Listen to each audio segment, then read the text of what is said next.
कौन होगा संसार में जो किसी किन्नर के लिए देवताओं से युद्ध कर ले? किसी किन्नर के लिए? जब भगवान शंकर अपना अर्धनारीश्वर स्वरूप का दर्शन दिए, ब्रह्मा जी से कहा गया कि तुम सृष्टि को आगे बढ़ाओ, तो ब्रह्मा जी भगवान शंकर के अर्धनारीश्वर स्वरूप को जान नहीं पाए थे। शंकर भगवान ने कहा था कि आधे पुरुष आधे स्त्री बनाना, 4 पुरुष बनाओ तो 4 स्त्री बनाओ, 5 पुरुष बनाओ तो 5 स्त्री बनाओ, 10 पुरुष बनाओ तो 10 स्त्री बनाओ। ब्रह्मा जी इस बात को जान नहीं पाए थे और ब्रह्मा जी अर्धनारीश्वर स्वरूप का दर्शन देखकर समझ गए कि आधा आधा बनाना है, तो उन्होंने एक ही व्यक्ति को आधा पुरुष आधा स्त्री बना दिया था, तो वो किन्नर उत्पन्न हो गए। और जब किन्नर उत्पन्न हुए, पूरी पृथ्वी पर किन्नर ही किन्नर दिखने लगे, तब भगवान नारायण भगवान शंकर जी के साथ आ रहे थे और नारायण ब्रह्मा जी की बनाई सृष्टि को देखकर हंस दिए और हंसते से ही बोले, गजब कर दिया ब्रह्मा जी, तुमने पूरी सृष्टि में किन्नर ही किन्नर कर दिया। जैसे ही भगवान नारायण हंसे, हंसते से ही भगवान शंकर को क्रोध आ गया कि सृष्टि ब्रह्मा जी ने बनाई है और आप उस पर हंस रहे। हे नारायण, भगवान विष्णु, तुम ब्रह्मा जी की बनाई हुई सृष्टि पर हंसे हो, इसलिए तुम्हें भी एक बार पृथ्वी पर जाकर किन्नर बनना पड़ेगा। भगवान नारायण को भी भगवान शंकर ने कह दिया था कि तुम्हें पृथ्वी पर जाकर किन्नर बनना पड़ेगा, तुम्हें पृथ्वी पर जाकर किन्नर बनना पड़ेगा। और शिव महापुराण की कथा कहती है,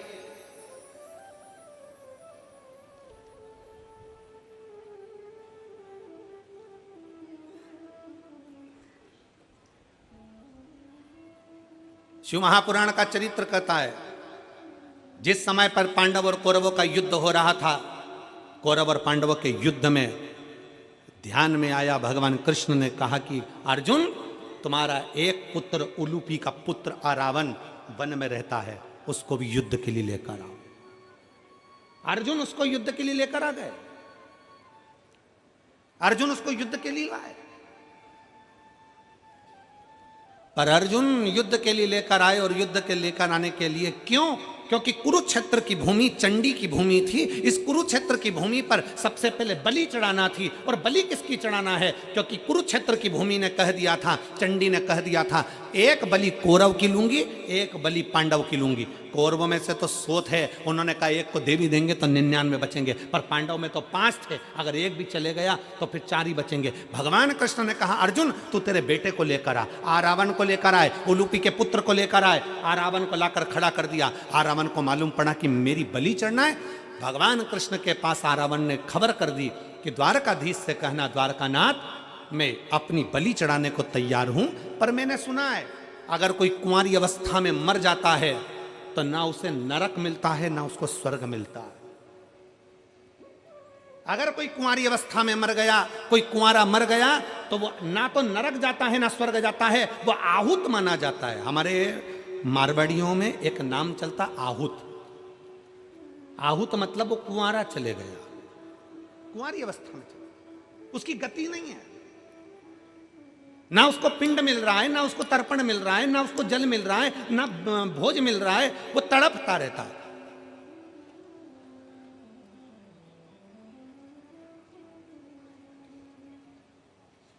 उस रावण ने कहा, अगर मैं कुंवारी अवस्था में मर गया तो मुझे गति नहीं होगी।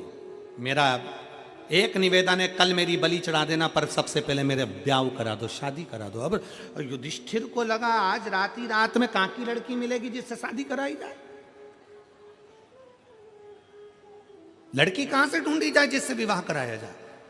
ढूंढने में लग गए, हस्तिनापुर में कोई लड़की नहीं मिली, पास में कोई लड़की नहीं मिली। तब भगवान कृष्ण ने जान लिया, अगर ये इसका विवाह नहीं हुआ तो ये कल बलि में नहीं आएगा, और बलि में नहीं आया तो फिर युद्ध रह जाएगा। भगवान कृष्ण को याद आया कि शंकर जी ने श्राप दिया था कि नारायण तुम किन्नर पर हंसे हो, इसलिए तुमको भी किन्नर बनना पड़ेगा। आज भगवान कृष्ण किन्नर का रूप धारण कर लिए। भगवान कृष्ण ने किन्नर का रूप धारण करा, रावण के साथ विवाह करा। विवाह करने के बाद भगवान जब आरावण के प्राण चले गए तो भगवान नेत्रों से नीर बहाते रहे। आज भी किन्नर गले में मंगलसूत्र पहनते हैं, आज भी किन्नर पाँव में बिछुड़ी पहनते हैं, आज भी किन्नर हाथ में चूड़ा पहनते हैं, मांग में सिंदूर भरते हैं। कौन है उनका पति? शिव महापुराण की कथा कहती है आरावण के साथ प्रत्येक किन्नर का विवाह होता है। एक रात्रि का विवाह एक घड़े के साथ आरावण के साथ किया जाता है, फिर उस घड़े को तोड़ दिया जाता है। किन्नर का सुहाग अखंड माना जाता है, किन्नर का सौभाग्य। इसलिए हमारे यहाँ मंगल शकुन में, शादी ब्याहों में, बच्चों के जन्मदिन पर किन्नर आते हैं, क्योंकि सृष्टि पूर्ण पहले किन्नर की थी। पूर्ण सृष्टि। कौन देव होगा? देवताओं में 33 कोटि देवी देवताओं में केवल एक देव है, देवाधिदेव महादेव, जो सबका सम्मान करना चाहते हैं। भूत भी आया तो उसका भी सम्मान है, प्रेत भी आया तो उसका सम्मान है, डाकनी, पिशाचनी, चुड़ैल, भयंकर आए तो भी सम्मान है, गंधर्व आए तो सम्मान है, अप्सरा आए तो सम्मान है, किन्नर आए तो सम्मान है, सुर आए तो सम्मान है, असुर आए तो सम्मान है। सबका सम्मान किया मेरे शिव जी ने, सबका आदर करा मेरे शंकर, और समदृष्टि का भाव रखा। समदृष्टि, समदृष्टि। आज हम आ रहे थे तो हमने देखा कि रास्ते में बहुत भीड़ थी, तो जो लोग ट्रैक्टर ट्राली से आ रहे थे या जो लोग लोडिंग गाड़ियों से आ रहे थे वो भी वहीं उतर रहे थे, और जो वीआईपी गाड़ी से आ रहे थे वो भी वहीं उतर रहे थे। मैं मेरठ के कलेक्टर महोदय को, SP, SSP, IG, commissioner, TI, SDM, DM, यहाँ के सारे पदाधिकारियों को, एक एक पुलिस कर्मचारियों को, और यहाँ के मीडिया को, सबको साधुवाद देता हूँ कि एक एक पुलिस वाले ने बिल्कुल समदृष्टि से यहाँ कार्य किया। उसके लिए साधुता, उसके लिए साधुता। गरीब भी आ रहा था तो भी उन्होंने गाड़ी वहां खड़ी करवाई, और अमीर भी। हमने इस बात के लिए वो शिवम बेटे को, जो शिवम गाड़ी लेकर आ रहे थे, गोयल, हमने उसको कहा बेटा शिवम से, वो पीछे करण बेटा था, हमने उनको भी कहा यहाँ समता का भाव ये देखने को मिला। इसलिए यहाँ की प्रशासन को, मैं मेरठ प्रशासन को बहुत बहुत साधुवाद देता हूँ। एक बार जोरदार ताली बजाकर उनको साधुवाद दीजिए इसके लिए, बहुत साधुवाद। सब में समता का भाव। उन्होंने अगर ट्राली रोकी, ट्रैक्टर रोका, तो उन्होंने गाड़ी, 4 व्हीलर वीआईपी गाड़ी भी रोकी। उन्होंने कहा नहीं साहब, अंदर नहीं जा सकती, भीड़ है, पब्लिक पैदल जा रही है, आप पैदल जाइए। लोग वहां से पैदल चलकर आ रहे, पैदल चलकर, और खुशी हुई इस चीज के लिए कि आपने ये नहीं कि कोई धनपति है या करोड़पति है या वैभवपति है या सत्तापति है।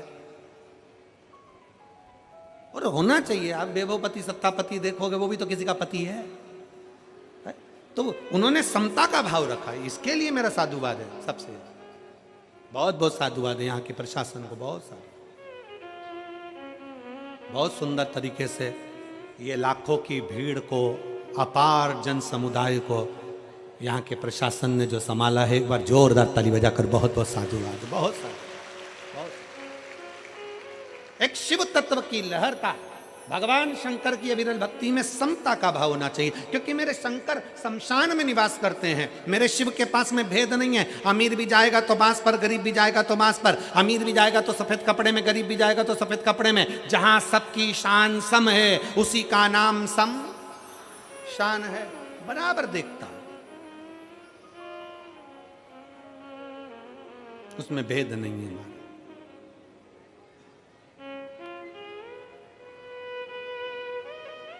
भृगु बाबा आए, शंकर भगवान के सामने भृगु ऋषि आ गए, और जैसे ही आए भगवान शंकर अपने सिंहासन छोड़ दिए, भगवान शंकर अपने स्थान से उठकर खड़े हो गए, और भगवान शंकर स्थान से खड़े होकर भृगु ऋषि के हाथ जोड़कर कहते, आओ भृगु बाबा आइए, आपका स्वागत है।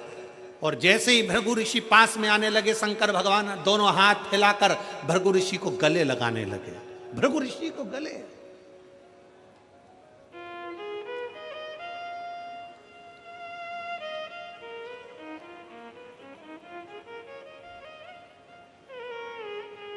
शिव महापुराण की कथा कहती है, विद्वान से ज्यादा श्रेष्ठ होता है विद्यावान। कौन? जम के बोलो। विद्यावान।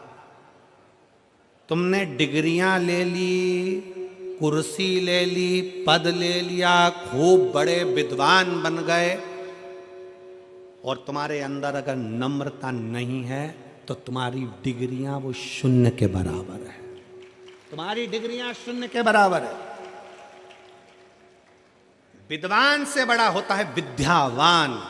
इसलिए हनुमान जी महाराज को कहा जाता विद्यावान, गुणी, अति चातुर, राम काज करीबे को आतुर। हनुमान जी को विद्यावान कहा गया, विद्वान नहीं। हनुमान जी विद्वान नहीं कहे गए। और जिसमें कितने बड़े विद्वान थे, अष्ट सिद्धि नव निधि के दाता, असबर दीन राम रसायन तुमरे पास, सदा रहो रघुपति के। कितना विद्वत्ता, अष्ट सिद्धियां उनकी, नव निधियां उनकी, सारा वैभव, सारा धन, सारा ज्ञान, सब कुछ हनुमान जी में था। सब कुछ था हनुमान जी में। फिर भी हनुमान जी के आगे विद्वान नहीं लिखा गया, उनके आगे लिखा विद्यावान। एलईडी वालों उनसे निवेदन है, एलईडी का ध्यान दीजिए थोड़ा। मेरा माताओं से निवेदन है, अगर एलईडी नहीं चल रही है तो सावधानी से कथा सुनिए। हो सकता है भीड़ के कारणवश पिन वगैरह निकल जाती है, तो हो सकता है। विद्वान और विद्यावान दोनों में अंतर, दोनों में। शिव पुराण कर रही है, भगवान शंकर की कथा कर रही है, शंकर जी का पावन चरित्र कर रहा है, भगवान शिव का पवित्र चरित्र कर रहा है, शिव महापुराण की कथा कर रहा है। अगर भगवान ने आपको अच्छा पद दिया है, आपको अच्छी कुर्सी दी है, आपको अच्छी प्रतिष्ठा दी है, आपको अच्छी सत्ता दी है, आप बहुत पढ़े लिखे हो, बहुत विद्वान हो, तो निवेदन है उस विद्वान के साथ में तुम विद्यावान भी बनो। अगर कोई आए, कोई साधारण भी आए ना, तो उसको झुक कर प्रणाम करना प्रारंभ करो। ये विद्यावान की निशानी है, विद्यावान की निशानी। क्यों कहा हनुमान जी को विद्यावान? क्यों कहा? केवल एक कारण से कहा था। जब हनुमान जी पहली बार ब्राह्मण का रूप रखकर राम जी जब वन में आए थे, सीता जी को खोजते खोजते किष्किंधा के पास पहुंचे थे, तब हनुमान जी महाराज ब्राह्मण का, संत का रूप रखकर राम जी के सामने हाथ जोड़कर प्रणाम कर रहे थे। दुनिया के लोगों ने कहा कि ब्राह्मण होकर छत्री के हाथ जोड़ता है। अरे समझने वाला विषय है। हनुमान जी सामने छत्री के हाथ नहीं, हनुमान जी अंदर बैठे राम जी के हाथ जोड़ रहे थे। सामने खड़े हुए राम को भीतर के राम से मिला रहे थे। ये वही राम है जो मेरे दिल में बसता है। लोगों को लगा प्रणाम कर रहा है, पर वो यहाँ के राम को वहां के राम से मिलाने का प्रयास कर रहे थे। इसी को कहते विद्यावान गुणी अति चातुर। इसी को कहते विद्यावान गुणी। इसको विद्वत्ता कहते, इसको श्रेष्ठता कहते। और फिर निवेदन है, शिव महापुराण की कथा कहती है, भगवान शंकर का चरित्र कथा है, शिव तत्व कहता है कि विद्वान और विद्यावान दोनों में बहुत अंतर है। निवेदन है फिर कि हमें विद्वान नहीं, हमें विद्यावान बनना है। और विद्यावान का सबसे बड़ा लक्षण होता है कि उसके भीतर की नम्रता। विद्यावान का सबसे बड़ा लक्षण होता है उसके भीतर की कोमलता। विद्यावान का सबसे बड़ा लक्षण होता है उसके भीतर की श्रेष्ठता। विद्यावान का सबसे बड़ा लक्षण होता है कि वो सम्मुख में जो आया हुआ है उसको प्रणाम करना, उसको नमन करना, उसको गले से लगाना, उसको हृदय से लगाना, उसको श्रेष्ठता से लगाना। हर हर शंकर भगवान सब कुछ वही कर रहे हैं। भृगु ऋषि आए सामने, शंकर भगवान ने बाहें फैला ली, बाएं। और देव शंकर को सबसे ज्यादा क्या दे, क्या शिव को श्रेष्ठ।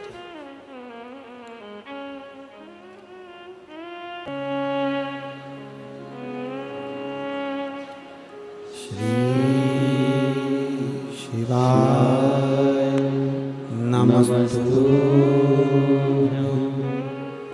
श्री शिवाय नमस्तु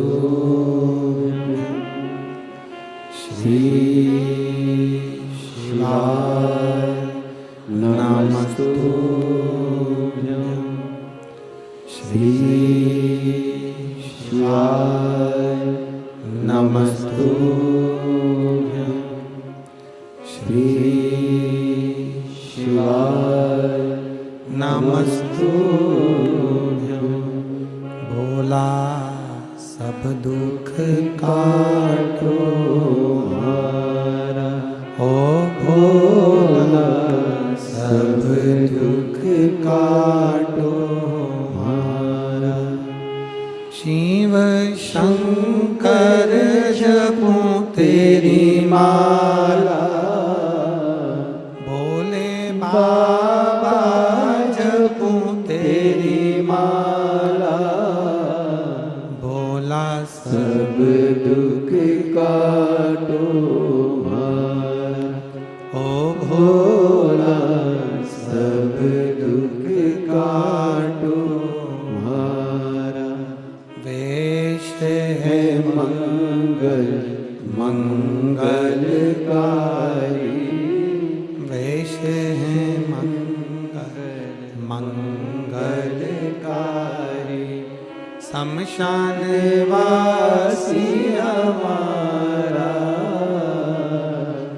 शमशान वासी हमारा ओ भोला सब दुख काटो हमारा ओ भोला सब दुख काटो हमारा।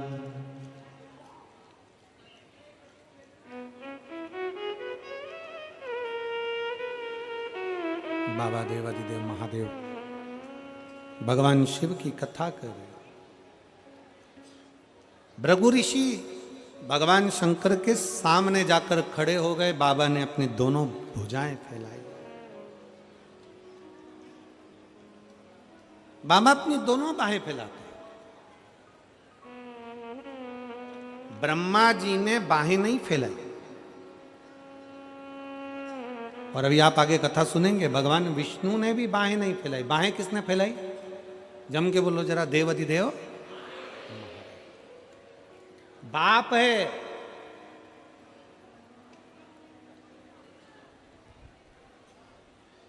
एक पिता के दो बेटे।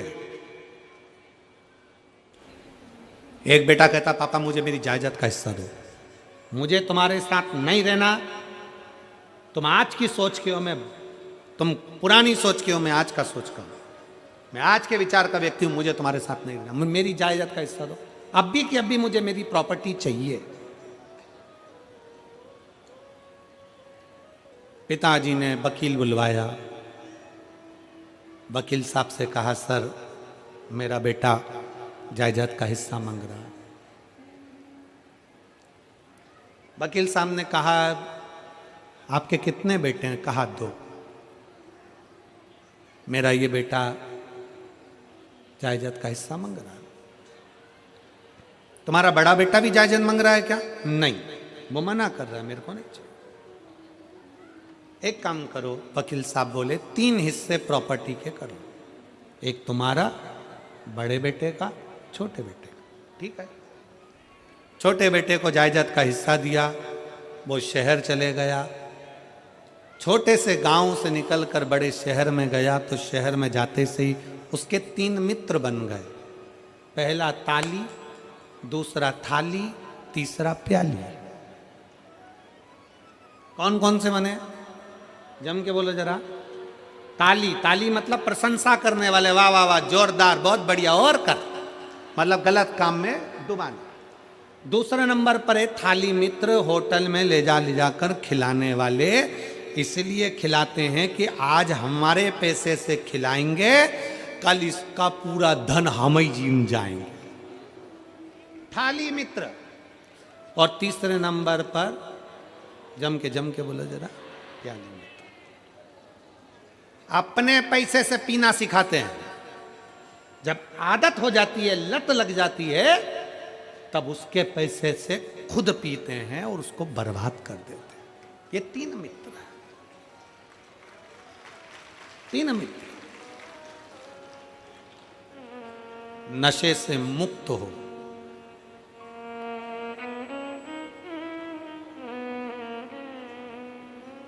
किसके लिए? शराब का नशा छोड़ दो, गांजे का नशा छोड़ दो, चिलम का नशा छोड़ दो, जो व्यर्थ के नशे हैं उसको छोड़ दो, तंबाकू गुटखा पाउच छोड़ दो। किसके लिए? सीहोर वाले महाराज के लिए नहीं, भगवान के लिए भी नहीं। तुम्हारे जो छोटे छोटे घर में बेटा बेटी है ना, उनको अपने पापा का मुंह देखना है, उनके लिए। घर में जो छोटे छोटे बच्चे हैं ना, आप जब ड्रिंक कर कर आते हो ना, आप जब गलत काम कर कर आते हो ना, तो बच्चे का चेहरा उतर जाता है, मम्मी से चिपक जाता है। पापा ऐसा क्यों कर रहे हैं? पापा ऐसा क्यों कर रहा है? बच्चा मम्मी से चिपकता है, दादा से दादी से चिपकता है। पापा ऐसा क्यों कर रहे हैं? अपने बच्चों के लिए, जो तुम्हारे हैं, प्रिय हैं, उनके लिए। कथा के पंडाल में बैठकर अंदर से, हाँ, हम तुमसे संकल्प नहीं दिलाएंगे, हम फालतू का काम करते ही नहीं है, क्योंकि हम संकल्प दिलाएं और तुम छोड़ो नहीं तो हमारे ऊपर दोष आए, काय को माथा पच्ची करूं। हम संकल्प नहीं दिलाएंगे। आपको अगर अपने बच्चों को अपना मुख दिखाना है और बच्चों की जवानी और बच्चों का विवाह और बच्चों की जिंदगी अच्छी देखना है, तो आज कथा के पंडाल में भीतर एक विश्वास पैदा कर लो कि नशा नहीं करूंगा, शंकर का चढ़ा जल पीऊंगा। नशा नहीं करूंगा, शिव का चढ़ा जल पीऊंगा, उसका फल मिलेगा मुझे। क्यों नहीं मिलेगा? एक पत्र है, इस पत्र में इस बहन ने लिखा, ट्रे बहुत बड़ी है, ठीक है, चाय पीने के लिए दे देंगे तुमको। मैं राजेश, मेरे पति का नाम रंजीत सिंह है, कहीं बैठे हो तो हाथ हिला सकते हैं। मैं हिंडोल, जिला चरखी, दादरी, हरियाणा की निवासी हूं। मेरा फोन नंबर ये है। पत्र को आप लोग एलईडी पर पढ़े, आस्था चैनल पर पढ़े। गुरुजी, मेरी शादी को 23 साल हो गए थे। कितने साल? 23। अब 23 वर्ष में उस बहन से समझना और उस भाई से समझना कि 23 साल में कितने डॉक्टरों के पास गई होगी और कितनों से इलाज करवाया होगा, कितनी बार टेस्ट बेबी करवाया होगा। 1 साल, 2 साल, 5 साल, 6 साल, 10 साल, 12, 15, 16, 17, 18, 19, 20, 21, 22, 23 साल जिसकी शादी के हो गए, 23 साल हो गए थे गुरुजी, किंतु मेरी कोई संतान नहीं थी। ऐसी कोई दवा नहीं जो मैंने नहीं ली, हर जगह से मैंने इलाज कराया, किंतु कोई फायदा नहीं हुआ। मैंने पूरी तरह से आस छोड़ दी। अब 23 साल में तो व्यक्ति आस छोड़ ही देगा कि 23 साल में अब क्या बच्चा होना है, संतान अब कहाँ से हो जाएगी। सारी आस छोड़ दी। मेरे पति का ट्रांसफ़र 2021 में तरावड़ी, जिला करनाल, हरियाणा में हो गया। वहाँ पर मैंने एक धर्म बहन बनाई। जो धर्म बहन थी, उसकी ननद ने मुझे शिव महापुराण की कथा के बारे में बताया। मैंने आपकी कथा सुनी और शिव जी पर 1 लोटा जल चढ़ाना शुरू किया और पशुपति नाथ के व्रत किए। 16 फरवरी 2022 को मैं सीहोर के रुद्राक्ष महोत्सव में पहुंच गई। और आप सबको हमारी तरफ से फिर निवेदन है, 25 फरवरी का रुद्राक्ष महोत्सव है, बन सके एक बार बाबा के उस रुद्राक्ष महोत्सव में अवश्य पधारें और अपने जीवन को धन्य बनाएं। मैं 16 फरवरी को सीहोर रुद्राक्ष महोत्सव में पहुंच गई। वहां से रुद्राक्ष लाई, पानी में रुद्राक्ष को लगाकर उसे शिव जी को चढ़ा दिया करती। मैंने आंकड़े की जड़ का भी बांधी। मैंने सारे संतान प्राप्ति के जो उपाय किए। कुछ समय बाद भोले बाबा ने मेरी ऐसी प्रार्थना सुन ली और 22 जनवरी 2024 को मैं गर्भवती हो गई और बाबा की कृपा से 9 सितंबर को मेरे घर में संतान ने जन्म ले ली। 23 साल के बाद मेरे बाबा ने मेरे घर में औलाद दी है। कितने साल के बाद? 23 वर्ष। तो ट्रे ले जाओ और चाय पियो। लाइन अच्छी लिखी है, आप और हम गुनगुनाते हैं। मुझे भोले बाबा ने बहुत दे दिया है, तेरा शुक्रिया है, तेरा शुक्रिया है। मुझे भोले बाबा ने बहुत दे दिया है, तेरा शुक्रिया है, तेरा शुक्रिया है। ये जायदाद दी है, औलाद दी है, ये जायदाद दी है, औलाद दी है। मुसीबत मुसीबत में हर वक्त इमदाद दी है, मुसीबत में हर वक्त इमदाद दी है। तेरा ही दिया मैंने खाया पिया है, तेरा ही दिया मैंने खाया पिया है, तेरा शुक्रिया है, तेरा शुक्रिया है। मुझे भोले बाबा ने बहुत दे दिया है, तेरा शुक्रिया है, तेरा शुक्रिया। ये तेरी उदारता, ये तेरी करुणा है, तेरी कृपा से मिला है मुझको।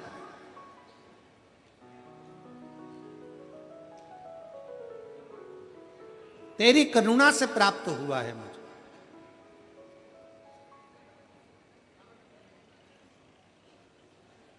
आपसे पूछें 23 साल बाद उम्मीद है कि संतान हो सकती है? मेरी जीजियां विचार कर कर बताना, हो सकता है ऐसा? नहीं, पर विधि लिखना विधाता का काम है और विधि को पलट देना महादेव का काम।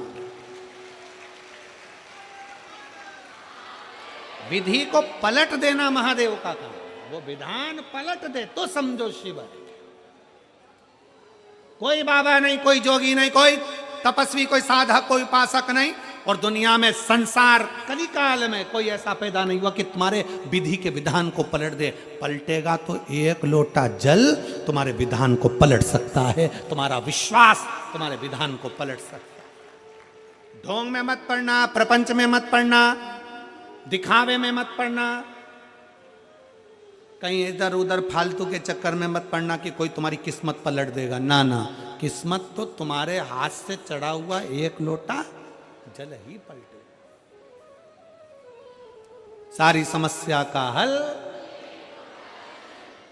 दोनों हाथ उठाकर, सारी समस्या का हल एक लोटा शिव को समर्पित करो। शंकर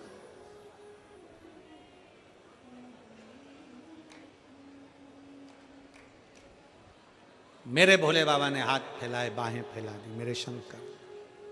मेरे शंकर ने जैसे बाहें फैलाई, भृगु ऋषि पास में आए। शिव महापुराण की कथा कहती है जैसे एक पिता बेटा कह रहा है मुझे अपनी जायदाद देना। 3 मित्र बन गए, ताली, थाली और प्याली। 3 मित्र बने और पूरे पंडाल में बैठे हुए लाखों शिव भक्तों से निवेदन है, अपने भीतर शिव के चरणारविंद की प्रीति को बढ़ाओ, विश्वास बढ़ाओ। अपने अंदर हमारे कहने से तुम नशा नहीं छोड़ोगे, हम जानते हैं, पर अपने भीतर से नशे को त्यागने की आदत बनाओ, अपने भीतर से। और जब अपने भीतर से नशे को त्यागने की आदत बनाओगे तो निश्चित है कि नशा छूटेगा, जो छूट जाएगा। प्रीत बाबा से जोड़ो, शंकर से जोड़ो, उसकी भक्ति से जोड़ो।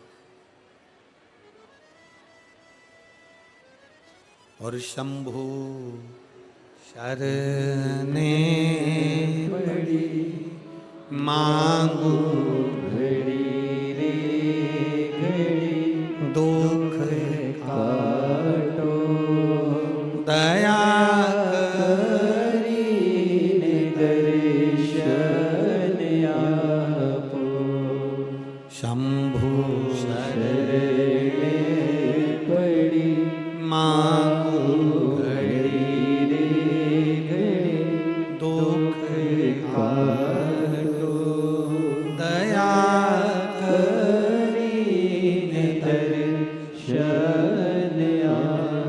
बेटे के 3 मित्र बन गए। तीनों ने उसका पूरा धन, पूरी प्रॉपर्टी जो बेच कर गया था, पूरा की पूरा पैसा ताली, थाली और प्याली के मित्रों ने बर्बाद कर दिया।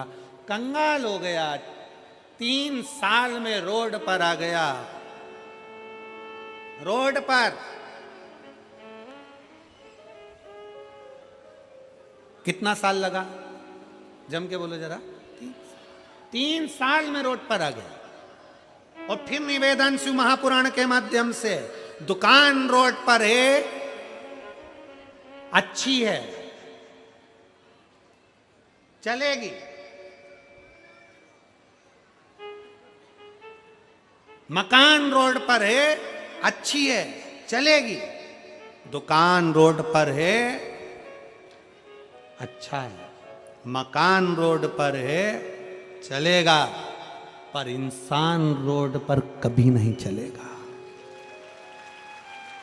मनुष्य रोड पर आकर खड़ा हो जाए, उसके पास ना घर है, ना दुकान है, ना जमीन है, ना जायदाद है, एकदम सब कुछ बर्बाद हो जाए, रोड पे आ जाए, किसको अच्छा लगेगा? किसकी श्रेष्ठता?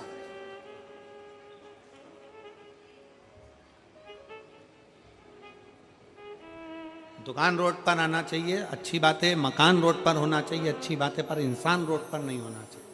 इंसान रोड पर ना आए।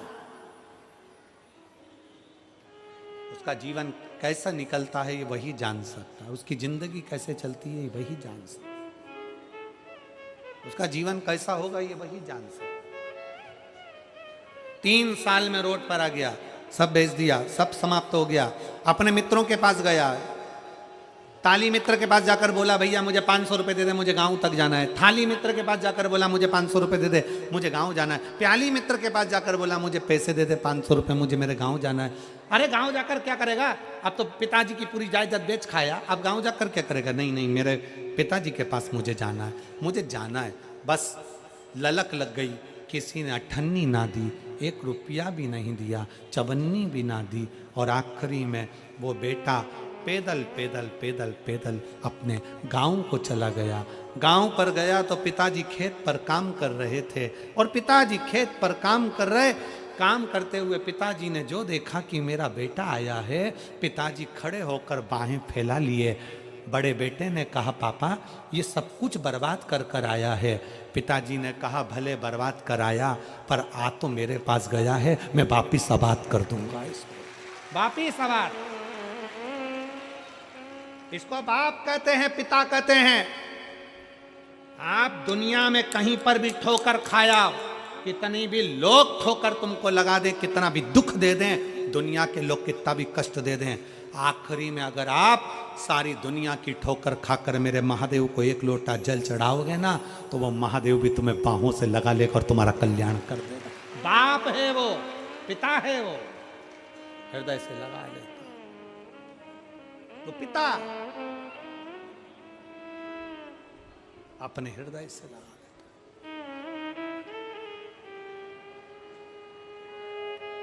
क्यों ना लगाए? महाराज, हम उसके पुत्र हैं, हम उसकी संतान हैं, हम उसकी बेटियां हैं। फिर निवेदन करूंगा मैं यहाँ पर बैठी हुई मेरी जीजियों से, मेरे जीजाओं से, बेटाओं से, बेटियों से, माताओं से, भाइयों से, कि प्रयास करना, शंकर जी के मंदिर में जब 1 लोटा जल चढ़ाने के लिए जाओ तो ये विश्वास लेकर जाना कि हम अपना मन की बात, हम अपने हृदय की बात अपने महादेव को अपने दिल से कहने के लिए जा रहे हैं, जैसे एक मायके में अपनी बेटी अपने बाप से कहने के लिए जाती है।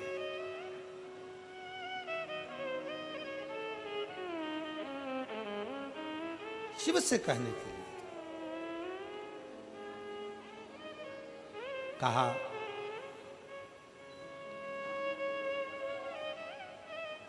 भगवान शंकर की कथा जब तुम दिल से कहोगे, बाबा को दिल से प्रार्थना करोगे, दिल से निवेदन करोगे, क्यों ना सुनेगा? क्यों नहीं सुनेगा? दिल से बोलो तो सही, आप दिल से पुकारो तो सही, और जब दिल से पुकारोगे तो वो सुनता जाए। आ जाओ।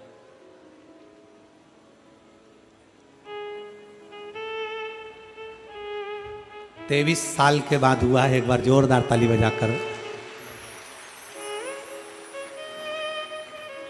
शंभो शंभो।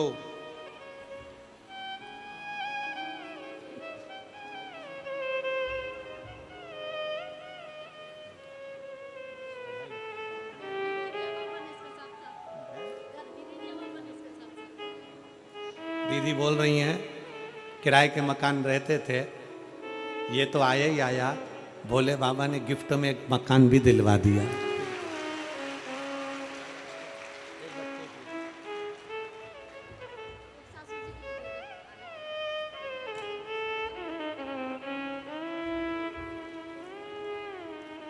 शिव तत्व की प्राप्ति। भगवान देवादिदेव महादेव ने अपनी बाहें फैला ली भृगु बाबा को गले लगाने के लिए। भृगु ऋषि को गले लगाने के लिए जैसे ही बाहें फैलाई, वैसे ही भृगु ऋषि पास में तो खड़े ही थे। भगवान शंकर बाहें फैलाते हैं और जैसे ही बाहें फैलाते हैं तो भृगु ऋषि, शंकर भगवान जब पास में आने लगे उनको गले लगाने के लिए, तो भृगु ऋषि ने उनको रोक दिया। भृगु ऋषि ने रोक दिया।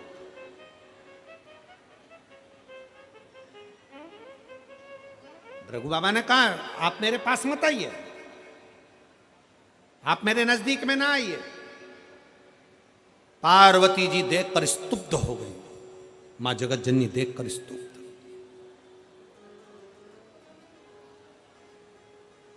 ये क्या हो रहा है, ये क्या है?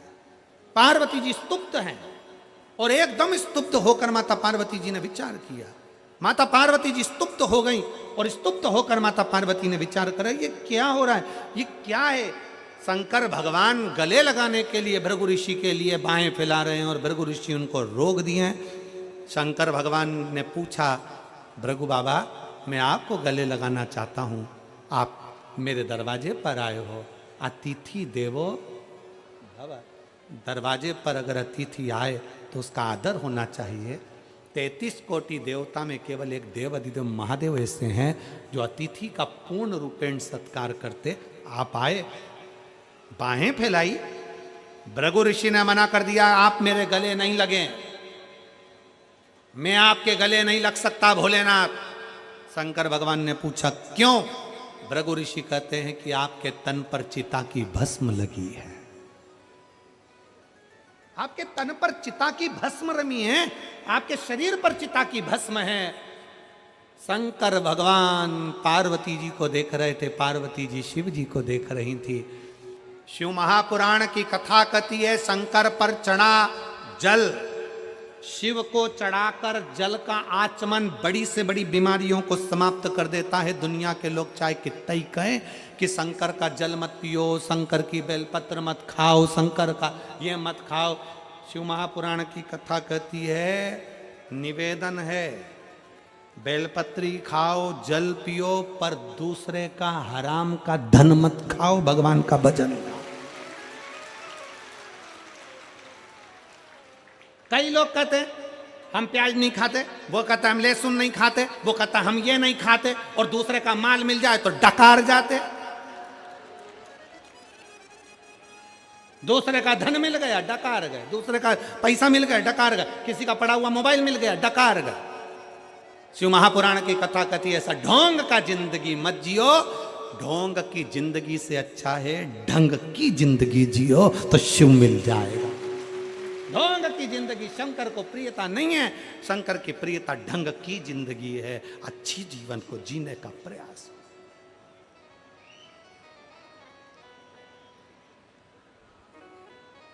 अच्छे जीवन को जीने का प्रयास।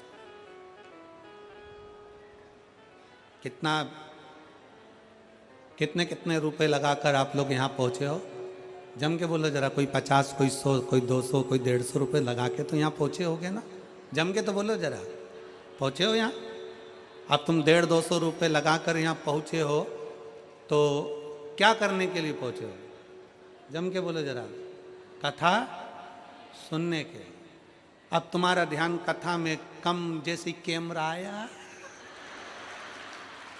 अब ऐसा तो तुम 150-200 रुपये तुम्हारे घर के पास में जो एक फोटो का स्टूडियो हो ना, वहाँ जाके 200 रुपये पकड़ाते और एक आध फोटो खिंचवा लेते। यहाँ तो मेरे बाबा की कथा है, उसके दिल में तुम्हारा फोटो खींचना चाहिए तो बात है। यहाँ हाथ हिलाने से कुछ नहीं होगा। ये कैमरे का काम है, वो तो घूमता रहेगा। तुम्हारा दिल कहाँ लगा? फिर वही वाली बात आ गई, दिमाग नहीं लगाना, दिल लगा। परंतु हम तुरंत जैसे ही कैमरा आया हाथ हिला दिए। अरे भाई वो एक गाना था, तेरा फोटो दिले से चिपका के रखूंगी, कौन सा है भगवान जाने, वो तो मैं ध्यान नहीं दिया।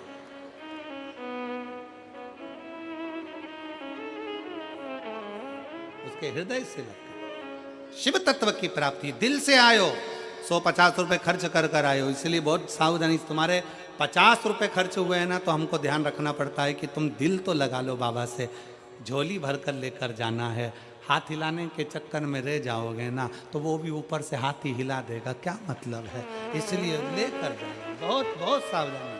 बहुत दूर दूर से आयो, बड़ी मुश्किल से, और कितनी लाखों की भीड़ में आयो, तुम लोग सावधानी से कथा सुनो, दिल से सुनो। हर हर महा बोल बम का नारा है, सारी समस्या का हल एक लोटा जल। दिल से सुनो। जैसे ये माला वाला भैया आता है ना, ये फिरोजाबाद का है। आप लोगों, कई लोगों को तो मालूम है, फिरोजाबाद का है माला वाला, फूल माला वाला। छोटी सी गुमठी थी, काम नहीं चलता था। बाबा के धाम आया, कुबरेश्वर धाम, व्यासपीठ पे एक बेलपत्र फिरोजाबाद से ले आया था चढ़ाने के लिए। एक फूल ले आया था, उस समय कुछ भी नहीं था, एक फूल एक बेलपत्र। बाबा से विनय कर कर गया कि एक व्यासपीठ पे चढ़ा रहा हूँ, ऐसी कृपा करना कि मेरा व्यापार सब दूर फैले। तो मैं जहाँ जहाँ कथा होगी प्रत्येक व्यासपीठ पर जाऊँगा। और आज 4 साल 5 साल हो गए लगातार हर कथा की व्यासपीठ पर वो माला लेकर पहुँचता। बाबा ने ऐसा हाथ पकड़ा कि दिल्ली में भी काम चल गया, फिरोजाबाद में भी चल गया, आगरा में भी चल गया, ग्वालियर में भी चल गया। आज जगह जगह उसका काम इतना चल गया कि बाबा हाथ पकड़ लिया। दिल से सुनो, दिल से प्रार्थना करो, दिल से विनय करो।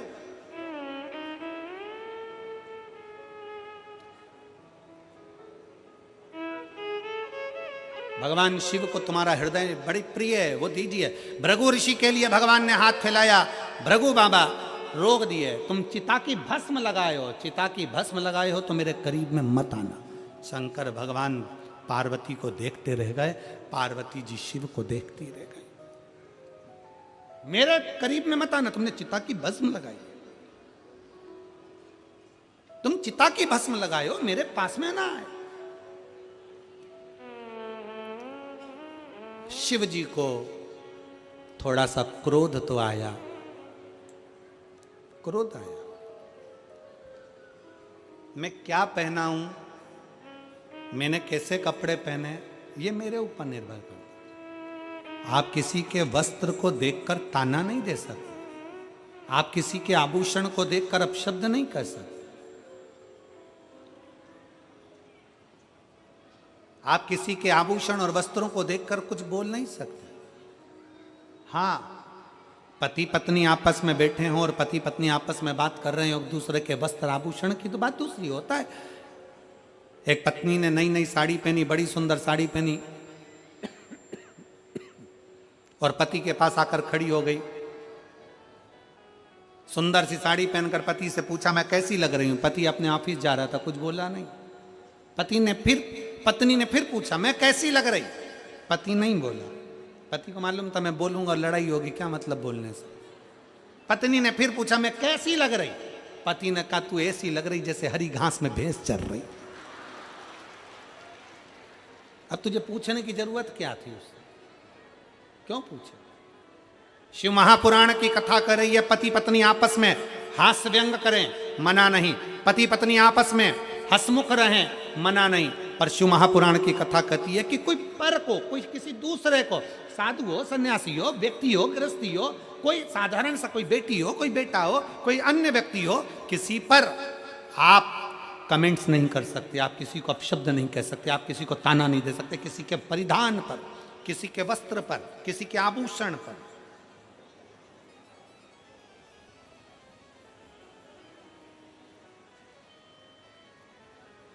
और आज भृगु ऋषि ने कह दिया भगवान शंकर से, भोलेनाथ जी से, रुकिए, वहीं ठहर जाओ। आपके शरीर पर चिता की भस्म लगी है, आप मुझसे चिपकेंगे, चिता की भस्म मुझे लग जाएगी। शंकर भगवान को क्रोध तो आया, शिव ने क्रोध को संयम करा और शंकर भगवान ने उसी समय पर गंगा के जल का स्पर्श कर कर कहा, सुनो भृगु ऋषि, मेरे तन पर चढ़ी हुई भस्म, मेरे तन से लगा हुआ एक एक रुद्राक्ष, मेरे तन से लगी गंगा, मेरे तन से लगी भस्म, सुनो भृगु ऋषि, ये वो भस्म चिता की तुम कह रहे हो चिता की भस्म है, ये चिता की भस्म अगर मेरे शरीर से लग कर जाएगी तो करोड़ों का खजाना बनकर जाएगी। ये चिता की भस्म साधारण नहीं है। महाकाल बाबा को, काशी विश्वनाथ बाबा को जो भस्म चढ़ती है वो भस्म साधारण नहीं होती। उस भस्म का भी बड़ा भाव है कि वो भस्म भी करोड़ों की है। वो गंगा का जल जो भगवान शंकर के शरीर से बहकर निकलता है, वो गंगा का जल साधारण नहीं है। अंतिम क्षण में दुनिया के लोग कुछ नहीं ढूंढते, केवल गंगा का जल ही ढूंढते हैं, केवल गंगा का।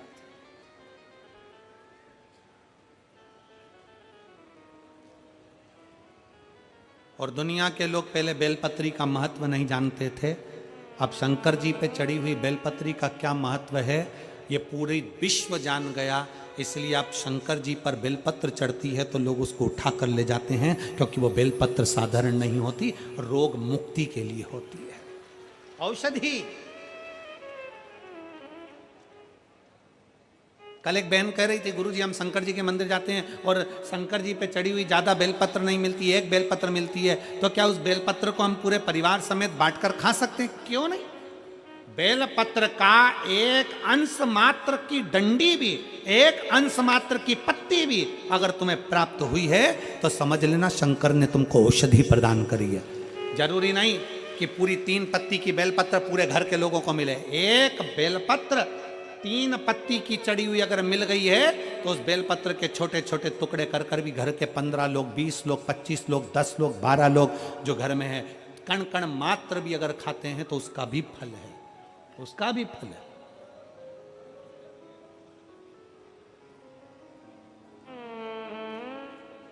शिव कथा कर रहे हैं, बाबा ने कह दिया मेरे तन पर चढ़ी हुई एक एक सामग्री करोड़ों की है, विभव। भृगु ऋषि अब चल दिए भगवान विष्णु के यहाँ और नारायण के यहाँ पर पहुंचे।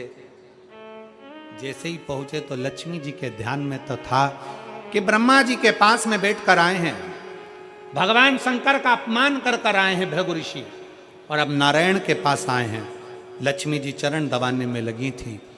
भृगु ऋषि आए, लक्ष्मी ने हाथ जोड़कर उनको प्रणाम किया, बाबा आइए बैठिए, प्रभु सो रहे हैं, मैं जगाती हूं। इतनी देर तो होना ही थी और भृगु ऋषि सैया पर चढ़कर भगवान नारायण की छाती पर एक लात मार दी, चरण का प्रहार कर दिया।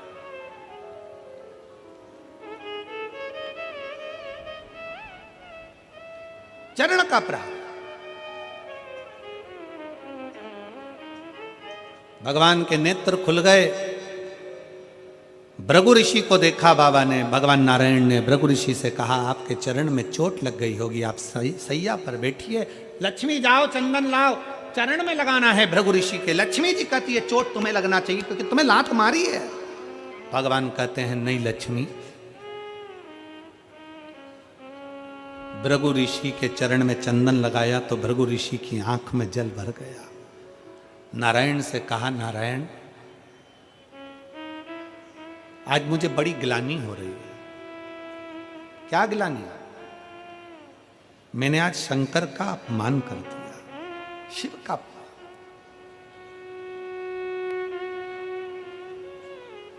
अब मैं शिव के सामने कैसे जाऊंगा? भगवान नारायण कहते हैं कि शंकर भगवान व्यक्ति के अवगुण कभी नहीं देखते, शंकर भगवान तो व्यक्ति के गुण देखते हैं। और बहुत ध्यान से सुनना मेरी जीजियों, मेरे जीजाओं, मेरी माताओं, मेरी बेटियों, बेटाओं। पशुपति नाथ का जब आप व्रत करते हो थोड़ा सावधानी पूर्वक सुनिएगा। पशुपतिनाथ का जब आप व्रत करते हो, किसी कामना के लिए 5 सोमवार का व्रत होता है, पूजा की थाली सुबह लेकर जाते हो, अभिषेक का सामान लेकर जाते हो, शंकर जी के मंदिर में अभिषेक पूजन करते हो। शाम के समय वही थाली वापस जाती है, उसमें 6 दिए जाते हैं। कितने दिए? 6। प्रसाद जाता है, हिस्से होकर नहीं, एक साथ जाता है। 6 ही दिए भगवान शंकर के सामने जमीन पर रखे जाते हैं। 5 दिए प्रज्वलित करे जाते हैं। प्रसाद के 3 हिस्से करे जाते हैं। तीनों हिस्से सामने रख दिए जाते हैं। बाबा की पूजन अर्चना होती है। उसमें से जो बिना जला हुआ दिया है वो दिया वापस थाली में रखा जाता है। प्रसाद का एक हिस्सा थाली में रखा जाता है, बाकी का बाबा से प्रार्थना कर कर वहीं छोड़ा जाता है। बाबा, आज मेरा पहला पशुपति व्रत है। कड़ैया में, भगोनी में तुमने जो प्रसाद बनाया है, जितना प्रसाद बनाया वो पूरा की पूरा मंदिर में जाना चाहिए। ऐसा नहीं कि उसमें से आधा घर पे छोड़ दिया, बच्चों के काम आ जाएगा, आधे में से आप लेकर जा रहे हो। अगर आधा छोड़ देते हो तो प्रसाद का तो 2 हिस्सा तो वहीं हो गया, तो वो स्वीकार नहीं होता। जितना, इसलिए उतना ही बनाओ जितना मंदिर में लेकर जाना है। कटोरी 2 कटोरी जितना आपको ले जाना उतना बनाओ। ज़्यादा बन भी गया है तो पूरा लेकर जाओ, घर छोड़ना नहीं प्रसाद को।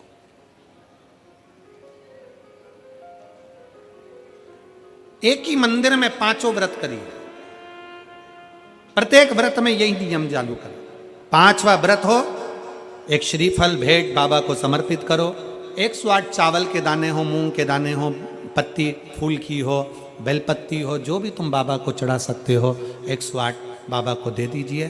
श्रीफल समर्पित कर कर वैसा की वैसा ही 6 दिए रखकर, 5 दिए जलाकर, 1 दिया उठाकर, प्रसाद का एक हिस्सा लेकर अपने दरवाजे पर आओ, दिया लगाओ, बाबा से विनय कर कर अंदर जाओ और कह दो बाबा से, आज मेरा 5वां व्रत पूर्ण हुआ।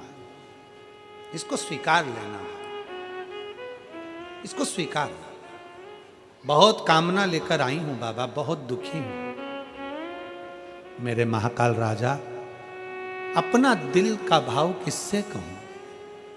ए मेरे ओघड़नाथ, अपने मन की बात में किससे कहूं? मेरे भोलेनाथ, आपसे विनय है, मेरे दुखों को काट देना। मेरा अगला जो समय आए, नूतन जो वर्ष आए, वो मेरी जिंदगी में बहुत खुशियां लेकर आए। मेरे महाकाल राजा, बहुत खुशियां लेकर। बाबा को प्रार्थना, निवेदन। अब कई माताएं कहती है, गुरुजी हमारी पूजन की थाली में ये कमी रह गई थी, वो पड़ोसन की थाली में ये सब कुछ था। कोई माताएं कहती हैं कि हमारे पूजन में ये कमी रह गई, उनकी थाली में ये था। शिव महापुराण की कथा कहती है, पशुपतिनाथ के व्रत में हल्दी ले जाना भूल गए, चंदन ले जाना भूल गए, या कुछ सामान ले जाना भूल गए, दिए जरूर होना चाहिए। प्रसाद का 3 हिस्सा जरूर होना चाहिए। बाकी का अगर कुछ भूल गए तो बाबा तुम्हारे अवगुण नहीं देखेगा, बाबा तुम्हारा गुण देखेगा, अवगुण नहीं देखेगा।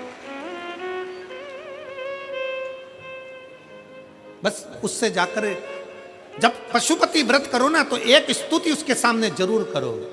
भोलेनाथ दया करना, मैं तेरे भरोसे हूँ। जिन जिन को आता है वो साथ में बोले, मेरे बाबा दया करना, तेरे भरोसे हूँ। ना घर के भरोसे हूँ, ना परिवार के भरोसे हूँ, ना घर के भरोसे हूँ, ना परिवार के भरोसे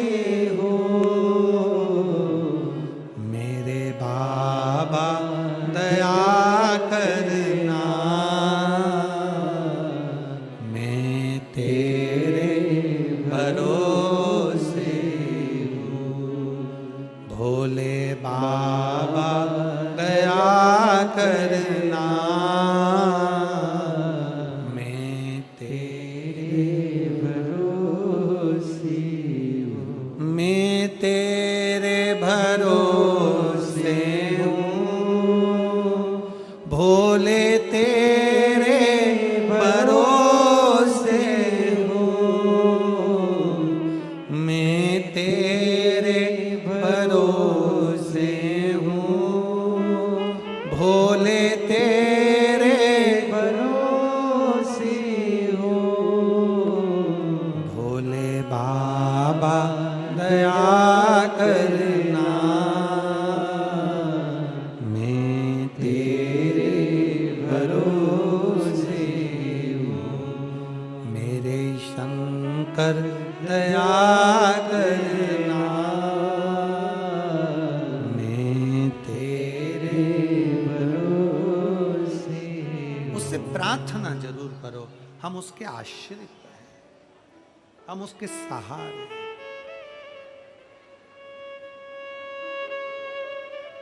हम उसके चरणों में रहे।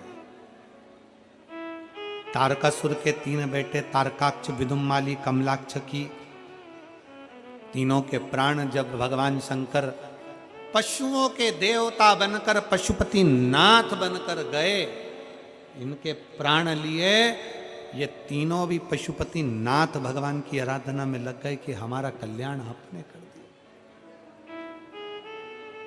शंकर किसी को मारते नहीं है, शंकर जो उनकी शरण में आ जाता है उसको तारते हैं, मारते नहीं।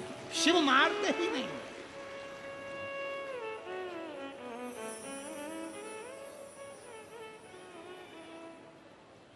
शिव मारता नहीं है, शिव तारता है, शंकर तारते हैं। आप अगर शंकर भगवान के मंदिर में जा रहे हो एक लोटा जल चढ़ाने के लिए, आपका दुख है, आपके जीवन में तकलीफ है, आपके जीवन में कष्ट है, आपके जीवन में बीमारियां हैं, ये इतने इतने पत्रों में एक लीवर का, कोई कैंसर का, कोई पत्र, ये सारे लगा कर रखे हैं लोगों ने। इतने इतने पत्र आप लोग भेजे हुए हो, हम सारे पत्र पढ़ें तो बात, कोई नौकरी लग गई किसी की, किसी का कुछ हो गया, किसी का, तो ये सब कुछ जो आपने भेजा है, ये आपका विश्वास भेजा है। कथा में क्यों आए हो, किस लिए आए हो, कथा में क्यों पहुंचे, मैं मेरे बाबा से अपने मन की बात कहूंगी, दिल से प्रार्थना करूंगी, दिल से। श्री शिवाय नमस्तु, श्री शिवाय नमस्तु, श्री शिवाय नमस्तु, श्री शिवाय नमस्तु, श्री शिवाय नमस्तु। भोला सब दुख काटो मारा, ओ भोला सब दुख काटो मारा। शिव शंकर जपूं तेरी माला, भोले बाबा जपूं तेरी माला, भोला सब दुख काटो मारा, ओ भोला सब दुख काटो मारा। वेश है मंगल मंगलकारी, वेश है मंगल मंगलकारी। शमशान वासी हमारा, शमशान वासी हमारा, ओ भोला सब दुख काटो मारा, ओ भोला सब दुख काटो मारा। भगवान देवाधिदेव महादेव से कही, भृगु बाबा चले गए पर लक्ष्मी जी को क्रोध आ गया कि शिव का अपमान कर कर आए हो। भृगु ऋषि मैं श्राप देती हूं, ब्राह्मण शंकर का अपमान करे हो, नारायण की छाती पर लात मारे हो, तुम्हारे घर में लक्ष्मी टिकेगी नहीं, स्थिर नहीं होगी। भृगु ऋषि ने विचार करा, अब करूं तो करूं क्या? लक्ष्मी जी ने श्राप दिया है, लक्ष्मी टिकेगी नहीं। नारायण से कहा मुझे एक वर चाहिए। क्या? लक्ष्मी मेरी बेटी बनकर जन्म ले, लक्ष्मी मेरी बेटी बनकर जन्म ले, मुझे ये वर चाहिए। नारायण कहते हैं ये लक्ष्मी ही आज्ञा देगी तो हो सकता। तब लक्ष्मी जी ने कहा ठीक है। भृगु ऋषि जी की धर्म पत्नी माता ख्याति के गर्भ से लक्ष्मी का प्रागट्य हुआ। लक्ष्मी का प्रागट्य हुआ ख्याति के गर्भ से। तो भी लक्ष्मी जी ने एक ही बात कही, भृगु बाबा जिस दिन तुम शंकर की आराधना में लगोगे, ये लक्ष्मी तुम्हारी बेटी बनकर प्रगटेगी। जितने शिव भक्त यहाँ कथा को श्रवण कर रहे हैं, आस्था चैनल फेसबुक पर सुन रहे हैं, उनसे निवेदन है, एक लोटा जल चढ़ाना चालू करो, शंकर के मंदिर में जाना चालू करो, लक्ष्मी तुम्हारी बेटी के रूप में तुम्हारे घर में प्रवेश कर जाए। शिव को जल चढ़ाइए, सारी समस्या का हल। शंकर लक्ष्मी को आपके घर में बेटी के रूप में भेजे। बेटी